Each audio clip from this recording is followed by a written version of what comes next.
There are many farm stands in the Sacramento Valley, but there's one, and maybe you've seen it. It's off Highway 80. It's between Davis and Dixon, and it's taking farm stand to a whole new level. Anyways, this is a big crop. Cheers. We are with Rich Collins of Collins Farm, and Rich, what is going on here? We're growing beer. Yeah, we're at a farm stand along Highway 80, Kidwell Road, right inside Solano County. And on the southern tip of our property, we've leased ground to Roostower, and they're growing 6 acres of hops for the subsequent production of local beer. Okay, so you have Collins Farm stand, which on the weekends has all sorts of goodies to choose from. But you also have kind of a model of doing things differently. You're bringing local growers, producers together, and having it for the public right off the highway. Yeah, we're in a unique situation. We're along Highway 80 with 200 acres, but we're also on a piece of property that's protected by a conservation easement. So what we do here has to be agriculture, and rightly so. And that also coincides very well with what we want to do. So the production of hops renders itself very logically to the subsequent production of beer. The northern end of the property, we have a young farmer leasing an orchard from us for the production of stone fruits. Next to that, there's another young farmer producing blackberries on our property, who also is producing vegetables down here. Those fruits at the northern end of the property are used by my wife to make jam and baked goods that are sold at the farm stand. And of course, the farmers are bringing their products here to sell as well on the weekends. Fabulous. So a lot going on here.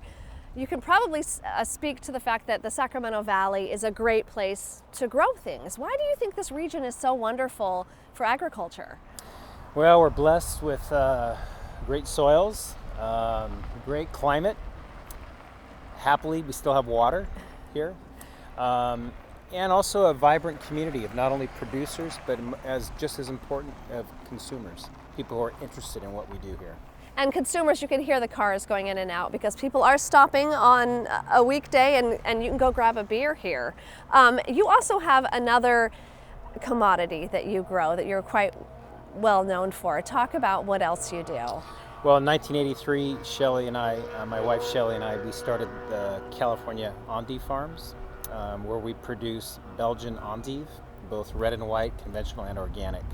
So we're starting our 33rd season. Wow.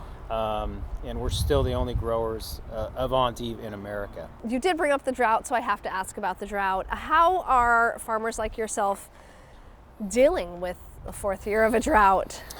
Well, it's super, super scary.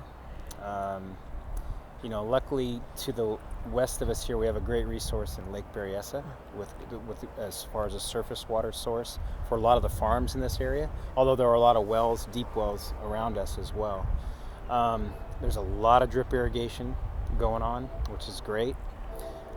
Generally it might not save water necessarily, but it makes much more efficient use of the water one does apply and renders a higher yield for the same amount of water. We're going to convert a lot of our ground to not only organic production, but also onto drip. And we just put in, with some help of a state grant, some moisture sensors in the hops, the blackberries, and some of the row crop ground to help make better informed irrigation decisions. Okay. It seems like a lot of farmers and growers they're covering all the bases now. You got to. It's just such a precious resource, and we have to use it correctly.